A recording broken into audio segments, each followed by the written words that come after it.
ঢাকার ধামরাইয়ে তৃতীয় শ্রেণিতে পড়ুয়া শিশু বলাৎকারের অভিযোগে মোহাম্মদ জুবায়ের আহমেদ নামে এক মাদ্রাসা শিক্ষককে গ্রেফতার করেছে পুলিশ। এই ঘটনাটি ঘটে উপজেলার রয়্যাল ইউনিয়নের খোরাচর এলাকায়। ধামরাই থানা ওসি মোহাম্মদ মনিরুল ইসলাম জানান, ভুক্তভোগী শিশু তালিমুল কোরআন মাদ্রাসায় আবাসিকভাবে থেকে তৃতীয় শ্রেণিতে পড়ে। রাত 2:30টার দিকে ওই শিশুকে ঘুম ভাঙিয়ে নিজের শয়নকক্ষে নিয়ে যায় ওই শিক্ষক। এরপর তাকে কক্ষের মেঝেতে শুয়ে তার পাজামা খুলে জোরপূর্বক বলাৎকার করে। খাওয়ার কথা বলে মাদ্রাসা থেকে বাড়ি এসে নিজের মাকে পুরো ঘটনা খুলে বলে ওই শিশুটি। পরে শিশু ছেলেকে সঙ্গে নিয়ে থানায় অভিযোগ করে ভুক্তভোগী মা অভিযোগ পেয়ে পুলিশ অভিযান চালিয়ে ওই মাদ্রাসা শিক্ষককে গ্রেফতার করে।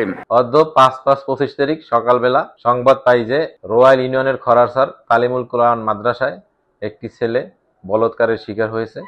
উক্ত তথ্যের ভিত্তিতে দ্রুত থানা পুলিশ মাদ্রাসায় যায় এবং ভিকটিমকে উদ্ধার করে নিয়ে আসে এবং ভিকটিমের অভিযোগের প্রেক্ষিতে উক্ত মাদ্রাসারই শিক্ষক তাকে গ্রেপ্তার করা হয় এবং তাকে বিজ্ঞ আদালতে প্রেরণ করা হবে। স্বাধীনতা টিভি বাংলা নিউজ ডেস্ক।